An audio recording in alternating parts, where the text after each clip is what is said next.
Ragman's Lane Farm is it's a fantastic place. It's where Patrick runs quite a lot of his sustainable land use courses from, Patrick Whitefield, who was talking this morning about permaculture. So it's a great venue that quite a lot of people here will have been to, I think. And so Matt's going to tell us all about the organic farming that they do there and the permaculture principles that they apply to it. Okay. So how are we doing? Is that all right for sound? Thanks for coming. Yeah, I want to talk about, it's quite a personal story that I want to tell about a 60-acre farm that I've been running for 22 years. And so I've got some stuff I can talk about around what we've been doing and our systems and what we grow and all that sort of stuff. And I'm happy to go into that. But mainly what I wanted to talk about was the sort of the people side of stuff and the compromises that we've had to make along the way of trying to run a 60-acre farm along permaculture principles, which is a label which I'm really uneasy about. That's the first thing I want to say, really. So the history of it is a permaculture farm. I've been struggling with that label for 22 years, I suppose.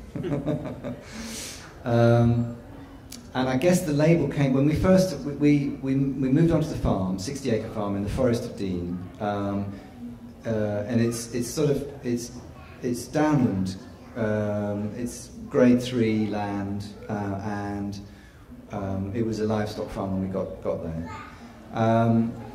And about 1 year into having the farm, Bill Mollison came and taught a course there, and because he was teaching on our place, a lot of quite key people turned up for his course, and it became a sort of a mecca for people who were into doing broad-scale permaculture there, and it was quite a scary prospect for us, really. We were just like, how have we got?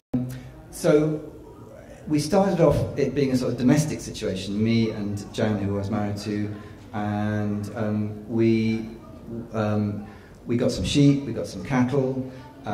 We had a friend who was a blacksmith, so suddenly we had a blacksmith on the farm. We had a friend who was into vegetables, so then we started running a veggie box system. After about 5 years, we were basically running cattle, sheep, pigs, chickens. I was making charcoal, honey. We had 80 boxes of vegetables going out a week, and charcoal and God knows what. I mean, basically we were trying to do everything. And basically the wheels fell off spectacularly, which is, I think, is another pattern that happens with land when you first get land. You want to try and do everything, and the interest that you have in permaculture means that you start trying to integrate everything. And on a backyard scale, that's feasible. And on a larger scale, it really starts, there are limitations that start to become apparent when you're dealing with large acreages of land. And what normally happens is there's a meltdown of people. So we had 10 years of increasing productivity and increasing diversity and increasing integration. And then we had a meltdown and a sort of adolescent phase, I suppose, for the 10 years, for the next 10 years, where my marriage broke up, people left the farm, various enterprises closed down, and that was, you know, one of the reality checks that we had to go through. So one of the things that I would caution about with people that are looking at doing permaculture on a bigger scale is be really realistic with your workload, and try and work out what you want to focus on and where you can really focus your energy. And I'm sure a lot of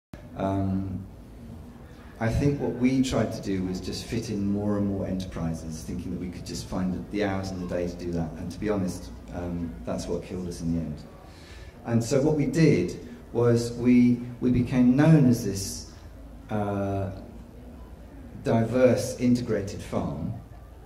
And there were various bits of telly or media or books and stuff written about us.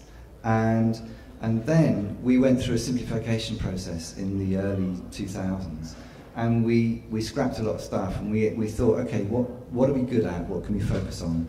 And we basically became slightly more monocultural in our approach, dare I say. And we went back to teaching, and growing shiitake mushroom logs, and apple juice. So those were our three main sort of things.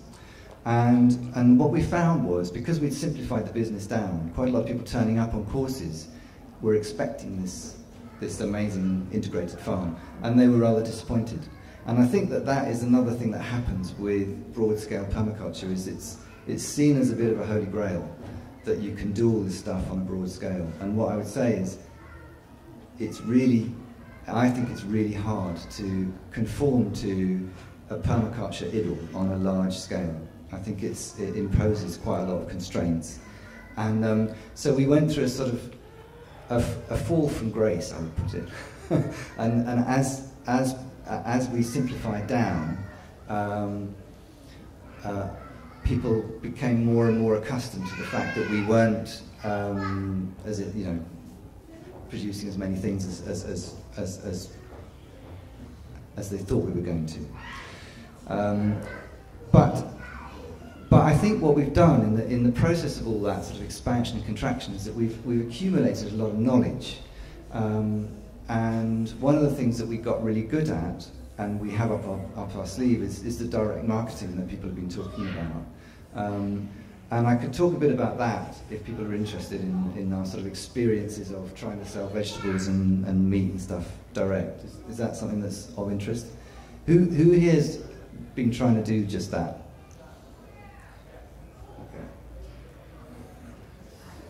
So, can I ask, who here buys directly from a farmer? Who would if it was easier? Yeah, good question. So I'm aware that I'm talking to some people who really know this subject well. But one of the things that we found worked well with the diversity of stuff was if we could identify a market for our box scheme, for instance. They were the same sort of people that would buy meat, they were the same sort of people that would buy our honey, and obviously the marketing side of stuff became much easier once you've identified people. And so what I would say is, if you're going through the hassle of finding a market for a vegetable box, for instance, think really carefully about how you can use that marketing information. Think carefully about the value of those 80 to 100 people who are prepared to support you in your vegetable boxes, because it's an amazing resource, and you can either diversify your own production so that you can sell them not only a box, but some pork or whatever. But you can also link up with other producers, and you can also link up through farmers markets with other people who are looking for a sort of a collection of consumers who are into that lifestyle, because one of the things that we were looking at Ragmans when we had about maybe 120 people that were buying direct from us, was starting a conversation with them around, well, what are their leisure needs? Where do they go on holiday? So if you can sort of tap into the amount of money that they spend on going on holiday, then you can pull that into your business plan as well. And so you're dealing not just with food, with vegetables and meat, but also camping, and the fact that when they're camping there, they're buying into the whole way that you're looking after the land. And it becomes a sort of informal CSA, I suppose, community supported agriculture. We went down the whole community supported agriculture route recently, probably over the last 5 years, and I found that a really interesting journey as well. I don't know, has anybody tried to do CSA type stuff? And what's been your experience of that? Yeah, yeah, it's a really interesting sort of extra step that's way, way beyond a vegetable box that is not easy to identify when you first start thinking about it. But so what we were doing, we were saying to people, here's 3 acres of vegetable land, there's Ruadine, there's Lidbrook, these are local villages, let's come together and get 100 of you together, and we'll get a grower, or you can get a grower, it's your space. And we were sort of laying all this stuff out on a plate. We even then fundraised for it, and we sorted out a legal structure for it. And we found that the more that we were trying to accommodate this CSA and push it, the more it sort of fell away. It's almost like what they needed to do was fight for it. They needed to fight some dreadful landowner to sort of try and get access to the land. And here we were, really confounded them, because we were going like, yeah, here you are. And they were going like, well, what's the catch? And so after 3 years, I suppose, of trying to get a CSA going at the farm, we found that we had a grower growing stuff, but the customer support base fell away. And so we've actually folded the CSA, and we have a patch of land that is fantastic for vegetables, but we've got nothing growing on it, which is so it's out there as an opportunity. If anybody wants to come and go, it's something that we're still interested to do, but it seems really, really hard. We're in a hard geographical area, because I think there's not a lot of. I mean, I think quite a lot of successful box schemes and CSAs are around relatively well-off market towns, such as Totnes or Stroud or Cardiff or Bristol or whatever. And I think that if you're more than half an hour's drive from anything like that, you're really struggling. So we're a bit scuppered there. And I think maybe a CSA model isn't right for Ragmans. Maybe we need to look at selling into more distant markets with a more of a wholesale approach, which is something I'm not keen to do, but that may be what works for us. So we, where to take in apple juice? I'll come back to apple juice, I think.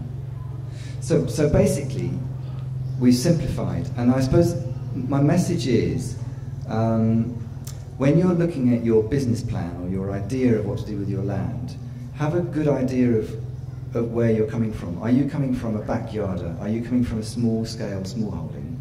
Or are you coming from a larger commercial viewpoint? Because we found that when we were considering the farm as a sort of a smallholding, we could do all that integration. And as soon as we got to the stage where we were employing staff to run enterprises for us, we were having to pay national insurance, we were having to pay fair living wages. And as soon as you start paying a wage bill, I mean, our wage bill at the farm now is about £60,000 a year, off 60 acres. Right? This is really scary. And so we struggle financially. And most years we don't make a profit. This year we're really aiming for a profit, but it's really, really tight. And I'm not pretending that any of this is easy at all. And so what I would say is, as soon as you start getting into that situation where you've got a wage bill to aim for, your diversity drains out of the system, and you can't have a system, you can't generate cash to pay wages out of a system that has hundreds of different harvests all over the place that take ages to gather. So that's one of the horrible pressures that drives you into a monoculture approach. And in a way, that's why I like teaching at Ragmans, because I think people have a sort of hope that you can apply a permaculture approach to a broad-scale land use, and that could be the answer to British farming. And I'm finding it really hard to do that. And I think my message back would be, we have to split land sizes down into smaller and smaller units so that people can get integrated processes going, but not through an employment, not through trying to pay wages, which is where everything the wheels start to fall off, because you're operating in a very hostile policy environment. Somebody was mentioning earlier on this morning that basically energy is underpriced and labour is extremely expensive. And so the policy environment is militating against labour-intense, low-tech solutions with land. And so for me, the next phase of Ragmans is about pulling more and more people onto the land to run small modular businesses within our acreage. And we started to do that with there's a guy called Steve Pickup who runs something called the Willow Bank, and he rents about 2.5 acres off us. He runs an extremely successful business. It's more successful than Ragman's, actually. It's like a cuckoo in the nest, and it's great. And he rents the house. all that sort of works, and we share some facilities. And I would love to get more of that sort of stuff going, because I think that where you're operating on a small scale, you hold your destiny much more closely to you. And as soon as you start producing volume, you've got the potential to earn money, but your destiny passes further and further away from you. I was explained this by somebody doing projects in Africa, and he was saying, you know, while you're growing food for your family, your market is very understandable and it's very, very secure. And when you're growing food for your neighbours, it's also very secure, less secure, but still very secure. When you're growing food for your village, you pretty much know what they want. And as soon as you go to your market town, you're at the whim of what people want. And so you can make more money, but your destiny is further away from you. Your ability to control your own destiny. And then when you start wholesaling to supermarkets, well, we all know what happens then. So that's another little graph that I like to draw, is like the sort of the volume of sales versus destiny, and the sort of line that goes down like this. And I think that we saw that with our apple juice. So one of our products that we do is we've got 1,000 trees, and mostly dessert apple trees. And we started off with apples, going out and picking neighbours' orchards because we didn't have our own trees. And we were picking those orchards, they weren't organic, and we bring them back, we're making cider out of it and selling on the cider. And then we thought, well, actually, this isn't really making, we were making sort of £1,000 a year out of this whole process. So we worked out a business plan where we could make 15 to 20,000 bottles of apple juice, and the way that we could sell that would be through the Essential Co-op, but they wouldn't take our apples unless we had the organic symbol. So we went through this whole route of upscaling in order to try and get between £10,000 and £15,000 profit out of one particular venture, okay, which would start to pay a wage. And that journey was really interesting, because going organic took us down routes that we probably didn't want to go down, and you were talking about that yourself. And I have a similar sort of conflict around the Soil Association symbol. Who here has dealt with the Soil Association, the symbol? Okay, so it's a pretty complicated process, and we found that all the little local orchards that we were picking from in order to make our cider were suddenly unavailable to us because they weren't certified organic. So that whole networking and neighbourly and sort of bioregional approach of linking in with your neighbours was disallowed by the very marketing sort of strategy that we were trying to take on board. And then there were other things like, you know, we use a lot of aerated compost teas on our orchards, and we found that wasn't allowed under the Soil Association scheme because it was a foliar feed and they wanted the fertiliser to go into the ground. Right? This is like a really, really basic infringement of agricultural experimentation, which is what should be at the heart of everything that we're talking about. And so at the moment, I've got one finger on the trigger to actually pull out of the whole organic marketing scheme, and then go back to trying to sell our apple juice direct. And we would have to scale down, and we'd have to lose our wholesale contracts. And I don't know what that would mean in terms of employing people. We'd have to look at the business plan. But we've been all the way through that arc of big scale production, big-ish scale production. And then found that we were just chasing our tail at the top there, and we're now looking at contracting back down into smaller production with higher margins, farmers markets, and seeing how that works. And I don't know whether has that been anybody else's experience? I don't know. You've been, yeah. Well, I suppose I'm the next speaker, but yeah, I lead the devil the size I am now. That's what banks advisors tell you to do, you know, but it's a lot better, and you know, society tells you to be that, but it's a lot better to be smaller. Yeah. So, yeah. Yeah. So where you're going now. Yeah, yeah. So yeah, that's been one of our journeys, I suppose, and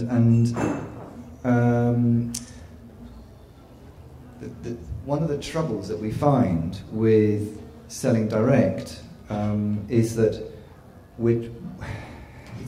you're trying to do lots of things at once. So we've got an orchard with 40 different varieties of apples in it. So we're trying to do the whole biodiversity thing with our orchard, and we can produce 40 different types of apples.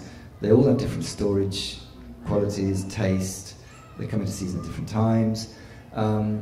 It's a commercial nightmare. It's almost like sort of a commercial suicide to have a crop that is such a hard crop to handle. And yet, if you could get a well-educated local market, you could supply little amounts of apples to over a wide time period. But when I'm trying to sell my apples locally into the Forest of Dean, people want to buy Gala, they want to buy Braeburn, and they want to buy Bramley and Cox, and we can't grow Cox organically. So the ambition of the local market is really out of step with the potential of what a good permacultural system can produce. And that's a massive gap that I've been trying to educate people about for 20 years now, and I sort of see it moving a little bit, but it's going at such a slow pace in terms of sitting down with ordinary people and saying, come on guys, if you want us to grow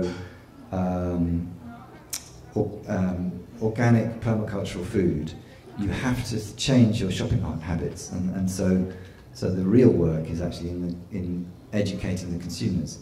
That's totally unpaid work, and it's endless.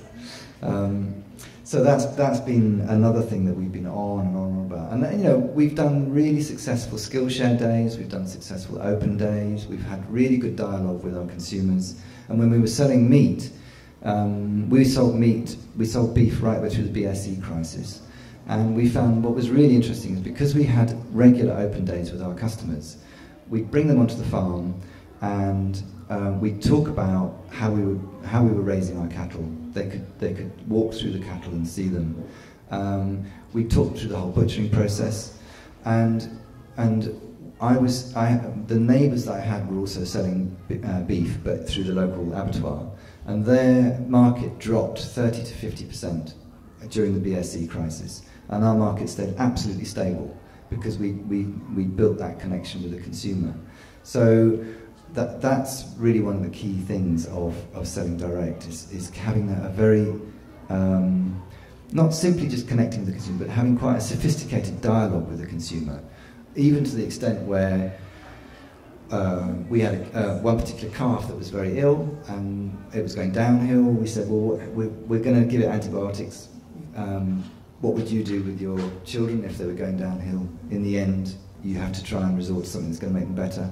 So we entered into this sort of conversation with them during an open day, and some of the people said, if you're giving antibiotics, I don't want to eat that meat. Other people said, well, if you leave it without antibiotics for twice the retention rate, then we'll eat the meat.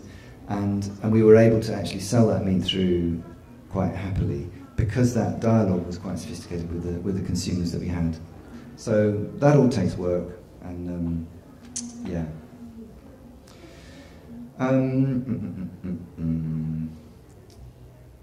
I think the other thing, I mean, this is also stating the bleeding obvious, but one of the things one of the things that we're doing on the farm is trying to absorb all the external economies that monoculture externalizes. So what I mean there is the cost of soil erosion, the cost of cheap fuel, the cost of pesticides in the groundwater, the cost of nitrogen in the groundwater. All of those costs are pushed off normal conventional farms, and they have to then be absorbed by society at large. And what we're trying to do as permaculture farmers is hold on to as many of those costs as possible because of the way that we're farming. And at the moment they're not rewarded. And there's talk of that sort of thing being rewarded through ecosystem services. Is that something that people know about? It's a terrible term, I hate it. But the idea is basically, if you're looking after the environment, there should be a way of paying you to do that.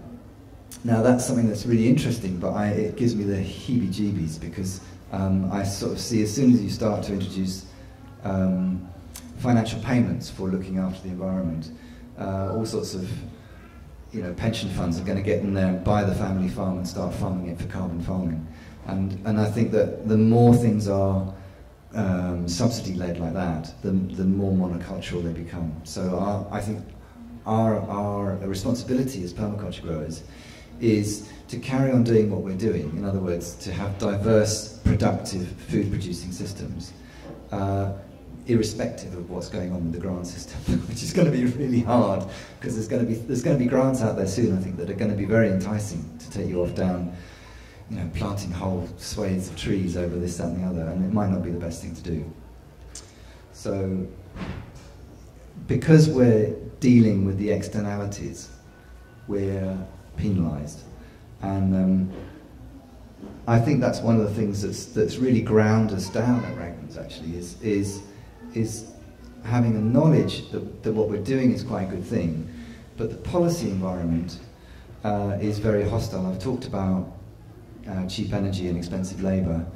The other policy environment that's very hostile is the planning environment, and so if you want to put up loads of buildings, that's getting easier, but it's still not that easy. If you want to put up accommodation for people to be on the land, then that's a real no-no.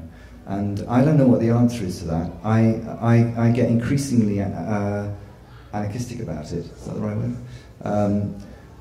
I sort of almost feel we got to the stage now where we need to learn to build cheap housing and fast, and sort of almost like rush the fence at Glastonbury. We all need to do it at once and create chaos in the planning system, because what we need, particularly at Ragmans, is we need to have probably 5 or 6 more accommodation units on the farm, and then we could actually really make that land work hard. And so I also think that if you could teach people how to build decent Code 6 housing, which isn't that hard, you could inform people about good quality housing and get people back on the land quickly. So that's another sort of thing out there for me at the moment for the next 10 years of Ragmans is slightly going under the radar with a lot of this stuff.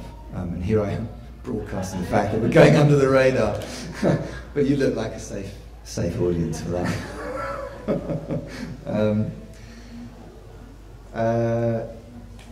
Yeah, planning. And the other thing is, I don't know if anybody else has this, we've been rung up over the last 2 or 3 weeks by the public broadcasting license type thing. Have you had this? So they ring you up and they say, are you playing any music on your farm? And you go, well, yeah. And they go, well, have you got a license? And we go, well, no. It's against the law to play music in a place where you're employing people. So then we say, we haven't got anything like that. And they say, well, have you got any employees who've got iPods? We go, yeah. And they say, well, is it with headphones? Yeah. Do they take the headphones out? Can you hear it? It's absolutely unbelievable. So what I'm feeling is like there are so few people left actually doing anything productive that they're just trying to tax anything that moves. And so it is a really hostile environment out there.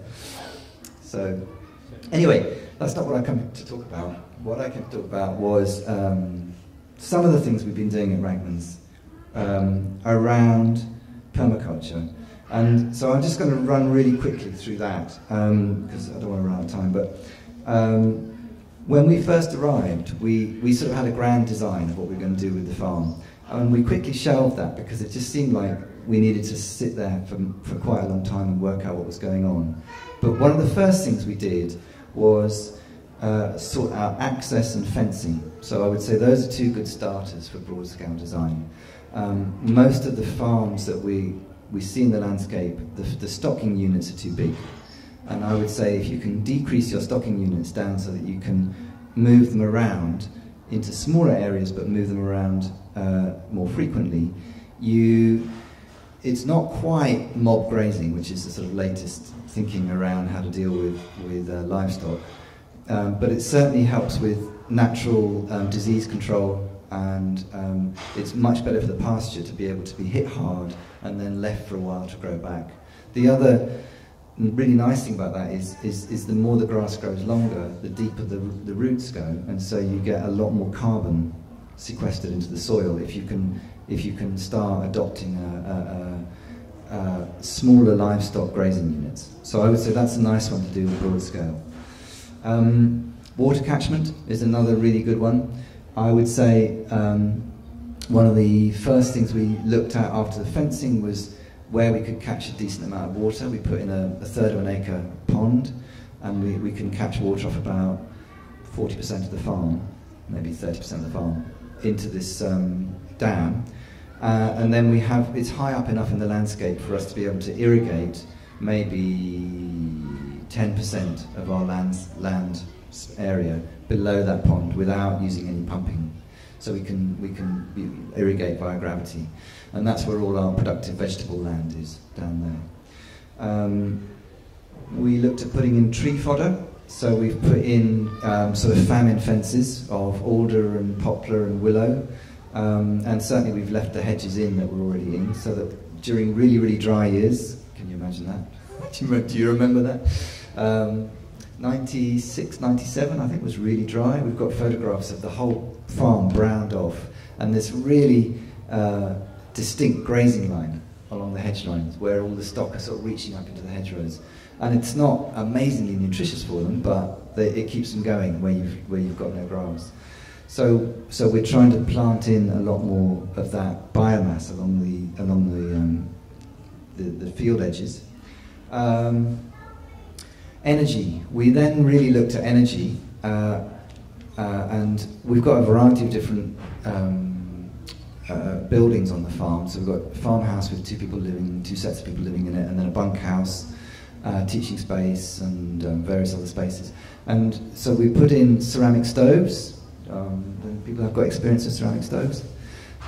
They're basically wood-fired storage heaters, and they use very small diameter wood. So you can take 1-year-old willow, which is a fantastically productive crop, and you can cut it into faggots and then feed that into your ceramic stove, and you can heat big, vast spaces with it.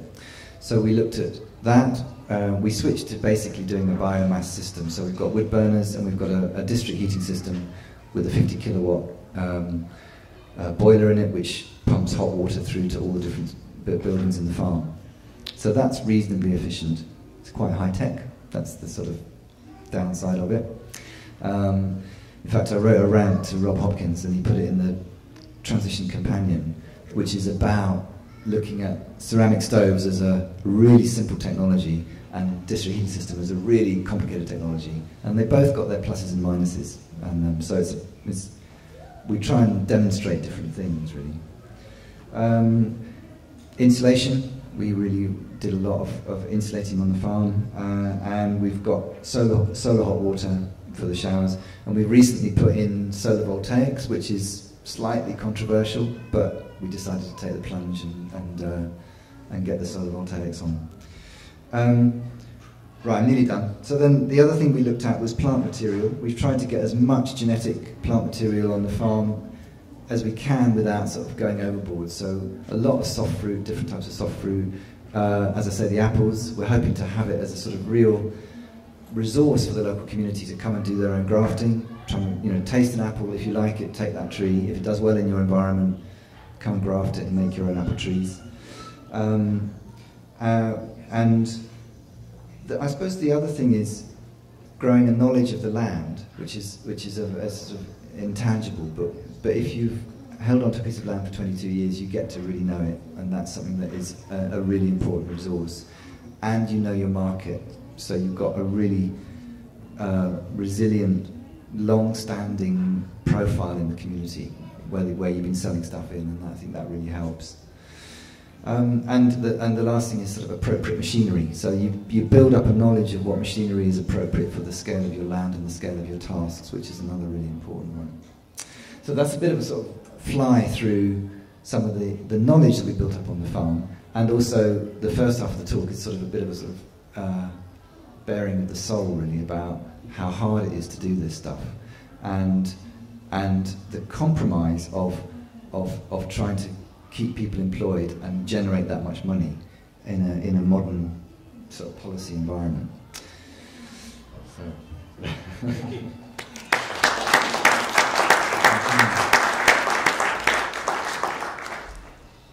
So I'm going to open up to questions for about 10 minutes.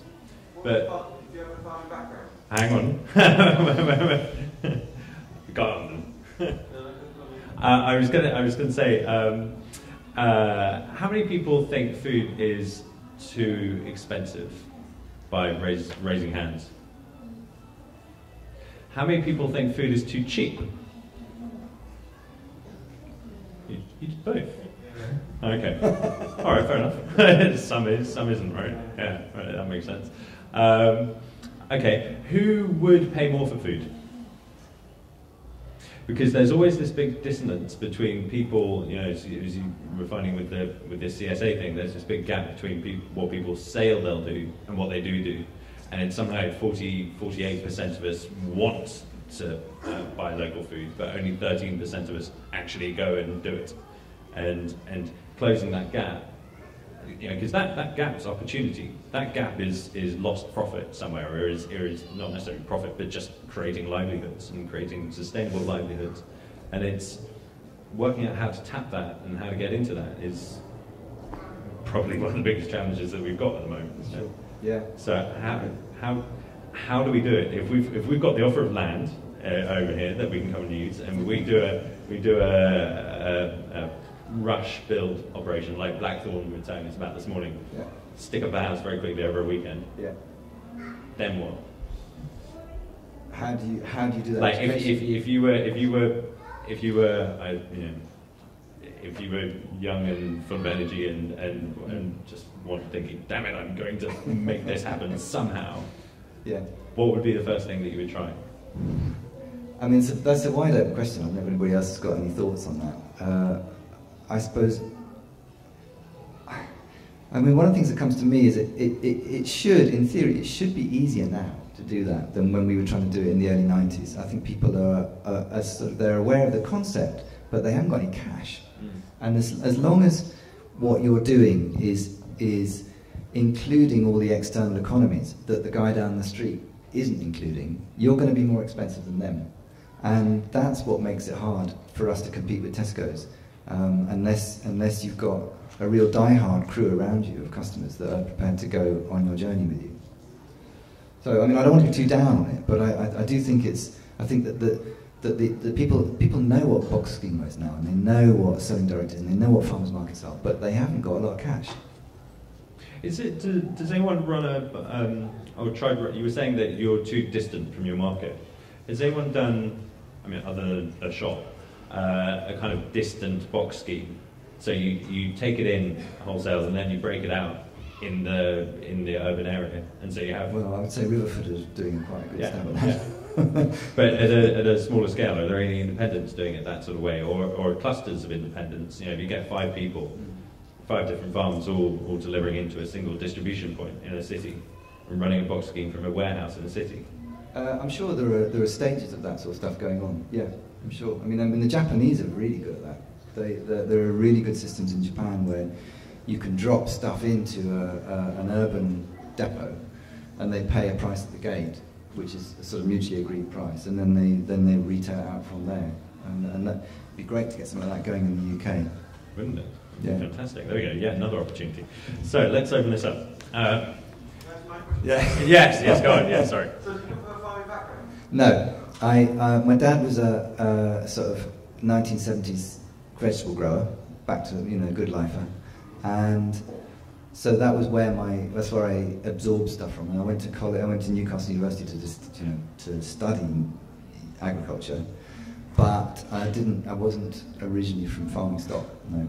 Where I came from really was marketing. I was marketing in Bristol, and so what I realised was when I was marketing, sitting on the telephone, I was earning £10 an hour. When I was sitting on my tractor, I was earning £2.90 an hour. And so that's where the idea of trying to get sort of processing on farm and selling direct was through sort of more my marketing background, I suppose. Yeah. So I've just come in at the end, but I just wanted to, just what you were talking about just now. My ex-girlfriend, her dad's a farmer, has been for years, quite big, quite large-scale farming. Yeah. But he used to basically drive down to London to the fruit and veg markets with his produce. Yeah. And I mean, effectively, that's what it is really. A box schema is stores of fruit and veg. Sure. And everyone went to the local market to get, now they're under the same cosh. It's like 5,000 acres he's got, but it's like this, they're Tesco's and that, and I chatted to him about it, and he was saying, it's a nightmare dealing with them. Like if they have buy one get one free, they subsidise that. They do the get one free. So whenever you buy one get one free, the farmer's giving you the one free. Yeah, not Tesco. Not Tesco. Yeah, I know. Yeah. But the other thing we talk about with the cost, I think about that a lot. About why don't people buy into these schemes? And it's that thing of actually wage inflation since the 70s, since 79, really with Thatcher and that, there has not been a real term increase in wages. Yeah. So effectively what we've seen is really a 30-year decline in wages, but because we've had access to like China producing really cheap goods, so you get your Primarks and whatever and everything, we've basically lived off that. Sure. And so it's like, Let's go turn it into a question. So is there a way of, do you think, how can you address that issue of people, unless they're going to get an increase in wage, which means they can purchase this stuff, is there any other way of doing it? I have a bit of a gloomy outlook on that, really. I think that we've slipped from spending between 30 and 50% of our income on food to spending more like 7% of our income on food, on average. And I don't think you can persuade people to spend back up to 50% again on food, which is what you'd need to make it work like it used to. But I think that will have to happen, and it's going to be a bloody process. And they're not going to thank little farmers growing local food. They're going to be really resentful of the fact that they're having to spend so much money on food. And I think that part of the education around people is trying to preempt that and say, look, this is what's coming. You need to get ready for this. But I don't think we should fool ourselves that it's going to be a thankful task. I think it's going to be a pretty thankless task, actually. I think also it highlights the fact that there's a need for a lot of innovation, and also a huge opportunity for innovation in different sales models and social models that we support them, but primarily the distribution. There are so many opportunities that if you look at the margin that retailers make on food now, it's huge, and that's why people want to sell direct. But selling direct is then inefficient and quite time-consuming, and so if you can find a hybrid of opportunity, a hybrid between the two, there's great fortunes for you. There's a question at the back. Yeah, I think following on from that, I'm a single mum. I bugger all, as you know, but I do spend a high proportion of my income on food because I know about food and I know about organic farming, and for me, it's really important to keep people like you in business because I expect you to look after me when the shit hits the fan, not Tesco's, and all of that is important. But I think the biggest thing for me is how to get it. As a working single mum, getting to a farmer's market on a Wednesday between 9 and 2 is really difficult. And I wonder what ideas you have for making that distribution easier and how farmers can do that. Well, I think when we were selling direct into Bristol, firstly I'd like to say, Sarah, if we had all customers like you, we'd be fine. You're unusual. You're unusual in terms of the way that you're spending your money. But when we were delivering into Bristol, we would drop off vegetable boxes and meat through customer organisers. So we would drop at a house in wherever, and they would hold. The agreement was they would get free produce from us if they stayed in from 4 o'clock until 8 o'clock at night on a particular drop-off point, and so people could come round, and ideally they could walk round to that house pick up the food and then walk back. So we were growing these nodes all over Bristol of drop-off points, and I think that fits reasonably well with what you're saying, and that would be a way of doing it. Yeah.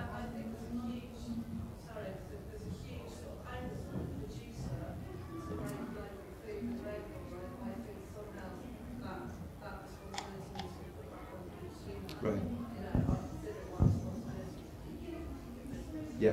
Consumers certainly have a lot more time than producers have as well, and yeah. Yeah. I can't let the opportunity go not to pimp myself and I'm talking tomorrow at 4 o'clock, but I set up something called Sustaination about a year ago, which maps food webs and helps small producers producers and other businesses find each other so they can connect up and trade. And it's about creating open data so that people can innovate into this space and can say, well, look, there are 80 customers there who want veg boxes, or there is an opportunity to aggregate supply from all of these producers here and then sell it to those 3,000 people there or whatever. So anyway, there's a question at the back here. That's 4 o'clock tomorrow.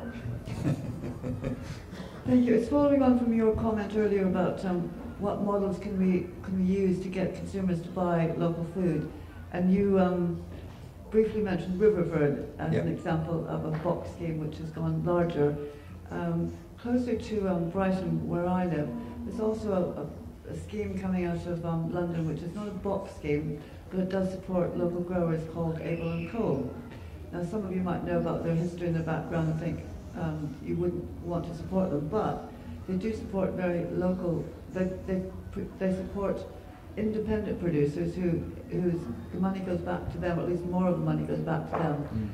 And it's possibly a model which could work for more people like Sarah and myself, who as consumers have made that very conscious decision not to shop in supermarkets, but we still need some of the things that supermarkets give us, which is they turn up on our doorstep, they deliver everything to us that we want, but we know where it's coming from. I know that the milk is coming from a farm in Berkshire, I know their apples are coming from a specific grower, I know exactly where the food is coming from that they're supplying me with. Any other questions? Sorry, it's not a question, that's really cheeky, isn't it? I was just going to say there's also Somerset Local Food Direct, which is an online directory, and they've collected a whole load of local farmers and farm shops and stuff, and you can go online and you can pick all your bits, and they deliver it to your door once a week, and that's working really well for me. So.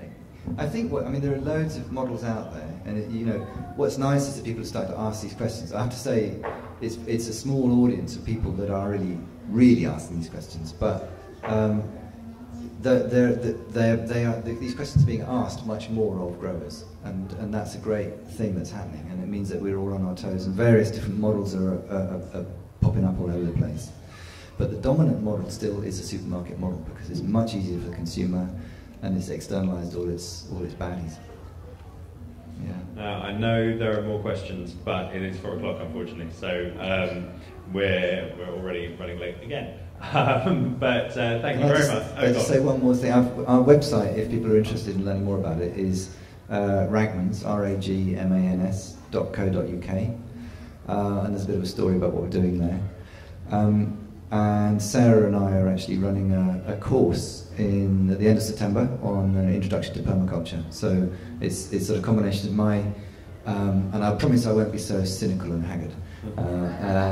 I wanted to do a dose of realism on this talk, but there's loads of stuff that we're doing there that's really exciting. And so it's a combination of me, and then Sarah's got fantastic knowledge of running the shift course in Bristol and urban permaculture. So it's going to be a not to be missed course. Yeah, that's fantastic. And if anyone hears anyone saying there's access to land that's the issue, what have I said? You've got land, he's ready to give it away to you. Not quite, perhaps. Anyway, thank you very much indeed.